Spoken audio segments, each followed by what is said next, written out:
Hey guys, it's Bren with Kindred Acres. So I just wanted to do a quick little video about growing peanuts. This is actually going to be a series. So this is series number 1 of growing peanuts, and I'll do a few different videos as the season goes along. So just real quick, we had our seed swap today, and a couple people asked about growing peanuts because I did have some raw peanut seed there for people to try to grow this season. And so a couple of the questions that people asked were, well, how far do you space them? What type of soil? Are they easy to grow? You know, the basic common questions that you have when you start a new plant. So peanuts, are they easy? No, they're not easy to grow. But are they fun and rewarding? Absolutely. I like to grow them. I've tried many times, and I failed many times until I learned a couple of tips and tricks that I'm going to share with you. So hopefully you'll skip out on the many times of failing and go straight into having a successful harvest. But if you do fail, don't feel bad. Peanuts are not really that easy. They're not terribly hard either, but it does take some knowledge and a few little tips and tricks in order to be successful at that.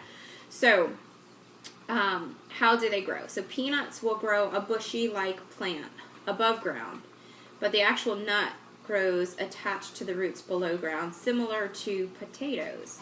So you'll get a green bushy top, and then the potatoes are attached to the roots below ground. Now with peanuts, the cool thing is that they grow tall, almost leggy looking, which you would expect a leggy plant that you're starting indoors. It's not getting enough light. They grow really tall and kind of thin stemmed, and but this is purposefully. This is how the plant grows, and the reason is because as they get tall, the flowers will form. They're pretty little yellow flowers, and the flowers get real heavy for these now thin, tall stems on the plants, and they tip over and touch the soil. And when they do that, that's when they actually pollinate, is in ground. It's the neatest thing. So it's like, I don't know how many other plants do that, none that I know of, but it's just so phenomenal how nature works. So anyway, so you want to make sure you space out your plants enough to where that they have plenty of room to be able to grow up tall and then tip over. Think of Egyptian walking onions. Same concept. They grow really tall, and then they form those little seedy onion heads, and so heavy that they actually fall down and reseed themselves. Same concept. So the bushes are kind of compact, small. It depends on the kind you get, though, because you could get the jumbo peanuts, and they're going to be a little bit larger and need more spacing. But for the typical peanuts that we have here, you know, 1.5 to 2 feet apart per plant is perfect. As for what type of peanuts do you start with, you could buy what's called peanut seed from nurseries that are, you know, for sure going to germinate. They're not sprayed with any type of enzyme inhibitors or anything along those lines. If you don't have access to that and you want a cheaper alternative, it's a gamble, but you can go to the store and buy raw peanuts in their shell. And then what you're going to do is you pop them open out of the shell.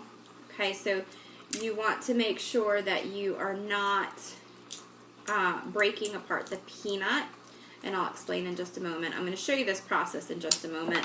But anyway, so that's what you'll start with. So you'll start with either peanut seed or raw peanuts in a bag from the supermarket. What else? What can I tell you? So how many peanuts are you going to get from your harvest? So you'll put about 2 to 3 peanut seeds per hole, or plants per hole, and you're going to eventually thin it out to where your biggest and best are in there. Now per plant, you're going to get, honestly, you don't get a ton per plant, so expect that you're going to get maybe a handful like that. If I had to guess, I'd say about 20 peanuts, 20 of these per little bush. But again, that depends on the variety that you're growing. Every variety is going to be different.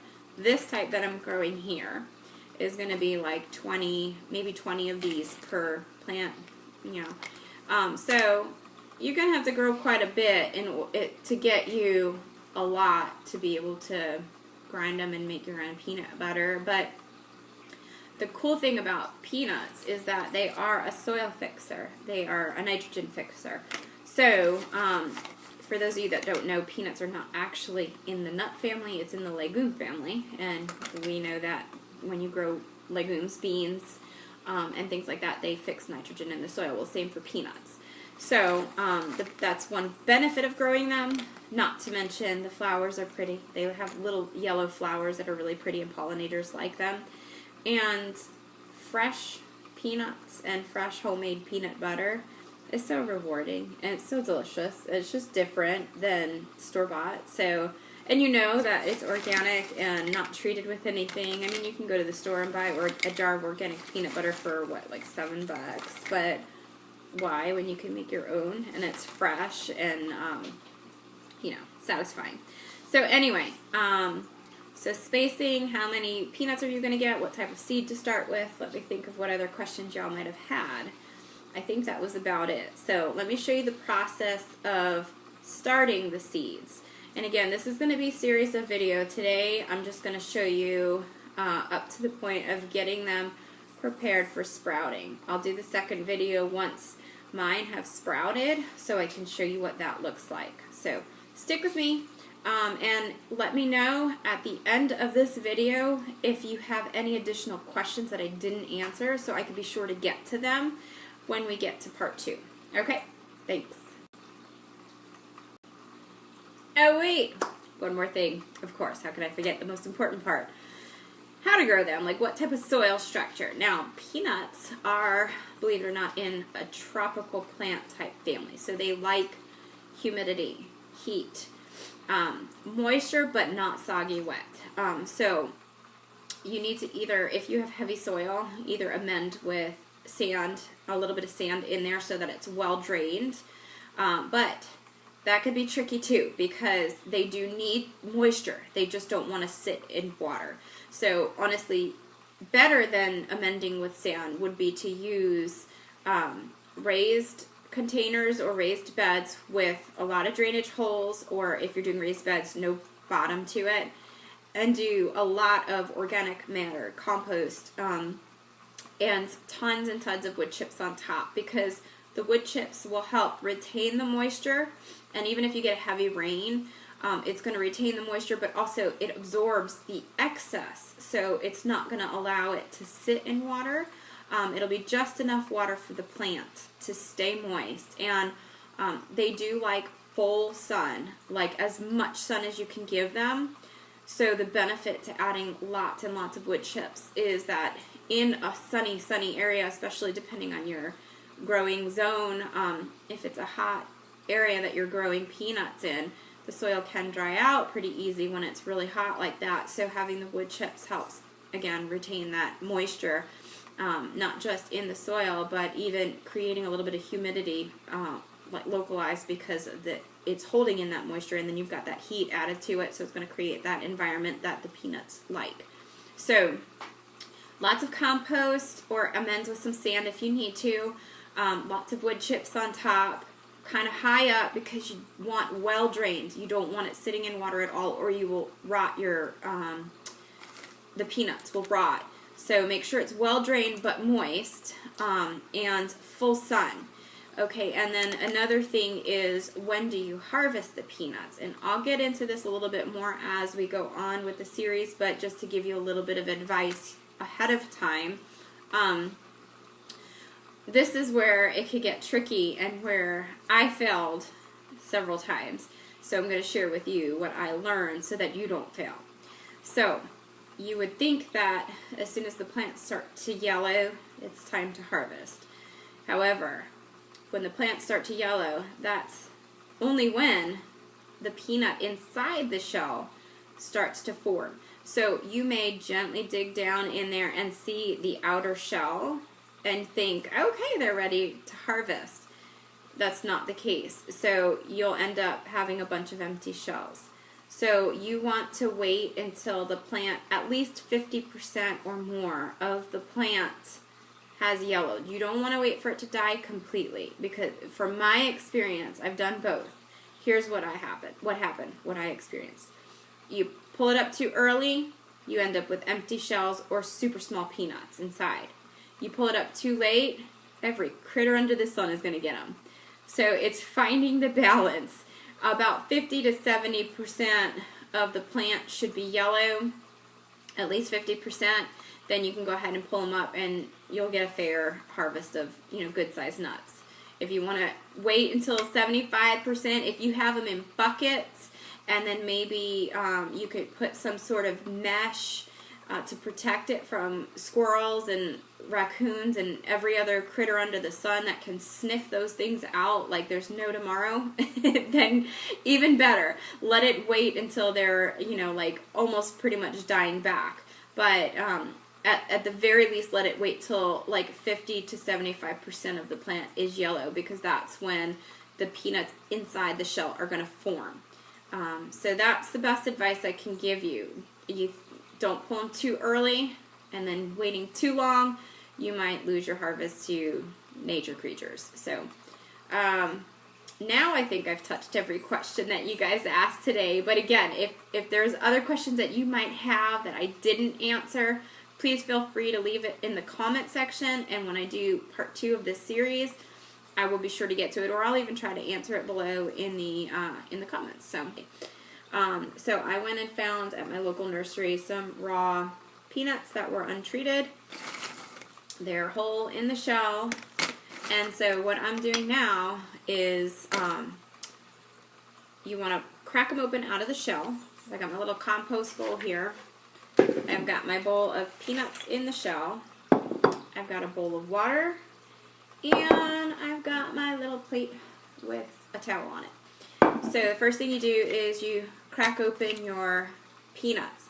Now you want to be careful not to disturb the nut itself. If you happen to crack them open and it breaks like that, no good. Put that in the compost, or save it to use. I mean, it's just going to go to my chicken, so I don't care. So you want to try and make sure that the peanut stays intact. There's a little, actually let me get that one back out here. I'll show you why. There's a little, what I call a little germ, wheat germ, whatever, in the center. I don't know if you can see that. And that is actually what sprouts. And so when you break that open and disturb it, there's a good chance that that one's not going to sprout. So you want to keep them intact and as little disturbance as possible. Now you do want to get the brown skin off, and sometimes they don't come off so easy. So I just pop them into some water and let them, it takes maybe 2 or 3 minutes of just sitting in water, and look, they just kind of fall right off. And so then once you do that, you're going to go ahead and set them on your towel. And then I will go over the next step. So hang in there with me for just a minute while I get these peeled.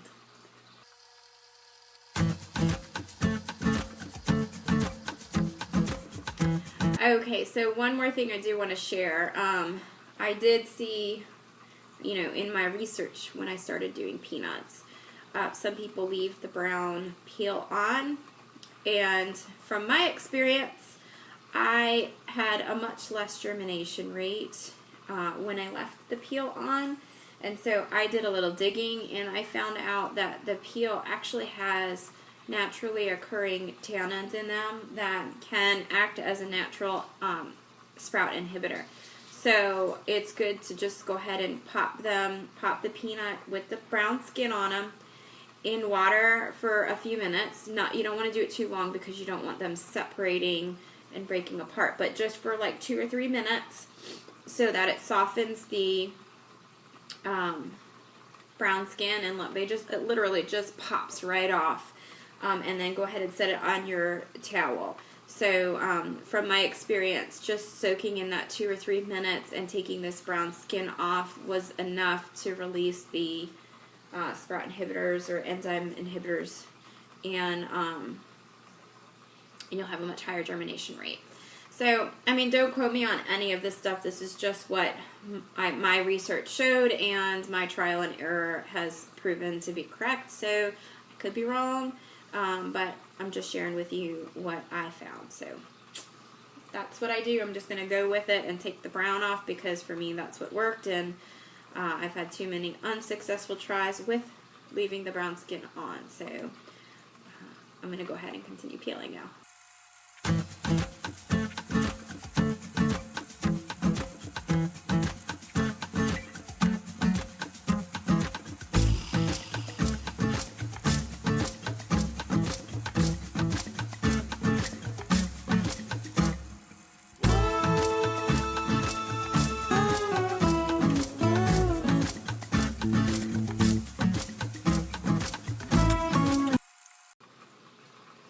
Okay, so I've got all of my peanuts shelled and skinned.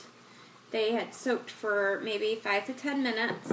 Now, you'll notice that just in that short period of time, they start to kind of open up a little bit. That's okay. As this is the stage you need to be very gentle with them, because remember that little germ inside is where it really sprouts from. You don't want to disturb that. So they're very easy at this stage for you to accidentally squeeze it too hard and they pop open. You don't want that. So be very gentle at this stage. They're just going to set here for a moment. Now I have in a glass bowl no drain holes, because remember we need this to be moist. I'm going to show you what I'm going to do. I know that sounds crazy because typically you want drainage. You don't want it sitting in water, but it's not going to. So, excuse me. So in here I have seed starter. So it's basically just peat moss and perlite. And I'm going to take my water. Seems like a lot, I know. But this stuff absorbs so much. And once it gets good and wet and absorbs, it'll stay wet for quite some time. I mean, it holds that water for a while. And so what you're going to do is just take a fork or your hand, whatever, and just kind of work it in there really well. Mash it until all that water is fully absorbed, and this is nice and wet. And so add more water as you need to. It's already absorbed almost all of the water. It should look like a muddy mess. And there should be no liquid left visible. It should all be soaked in. You don't want to have any liquid. If you do, you put too much, then you're going to either need to add a little bit more peat moss to absorb the excess water, or drain it out, whatever works easier for you. And let's see, I think I put a little too much. So I had already added some water before I started the video. Actually, it looks like it's absorbing the rest now, so I think we're good.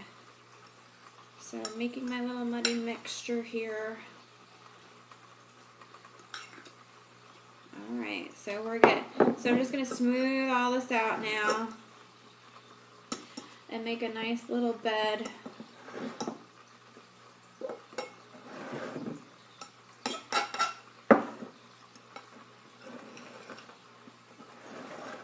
For the peanuts to sit on.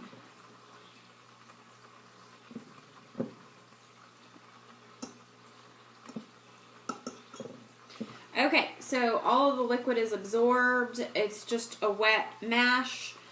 There's no liquid like visible left. Even when I part it with the fork, I don't see any water like standing or sitting. It's just a very soppy, wet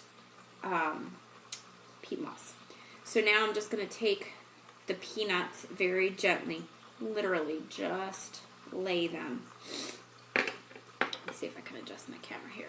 So we're just going to set them right on the top. You're not going to push them down in there. You're just setting them on the top.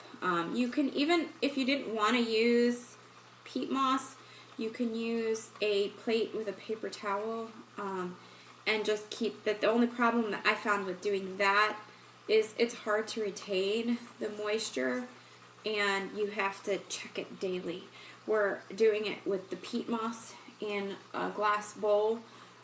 This will stay wet pretty much, you know, at least several days, if not longer, unless your house is super duper dry. But for me, this works the best. And it just takes about, I don't know, if I remember right, you know, about a week, you'll get little sprouts, green stems coming up. So I'm just let me see if I could adjust this, see.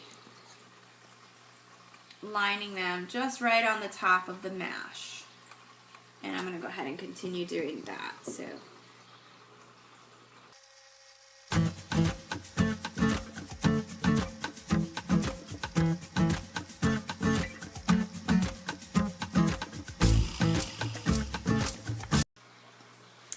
Okay guys, so I've got all of my peanuts right on the surface, just gently pushed down in there. And they're wet, but not soaked, not sitting in standing water. It's, you know, and this will dry up and, you know, slowly over the course of a week. So I'm just going to go ahead and set this under my grow light in a warm spot. Seeds need at least 50 degrees or warmer. So obviously we're in the house. The temperature in the house is, I think, 68 right now. And so that's perfect. So we're going to go ahead and get these under the grow light. And in about a week, we'll get little sprouts out of these. And about 2 weeks, roughly, they'll be able to just scoop right up and to transplant, but I'll show you that on a separate video. So let me know if you have any questions, and I will see you back in a few weeks. Thanks.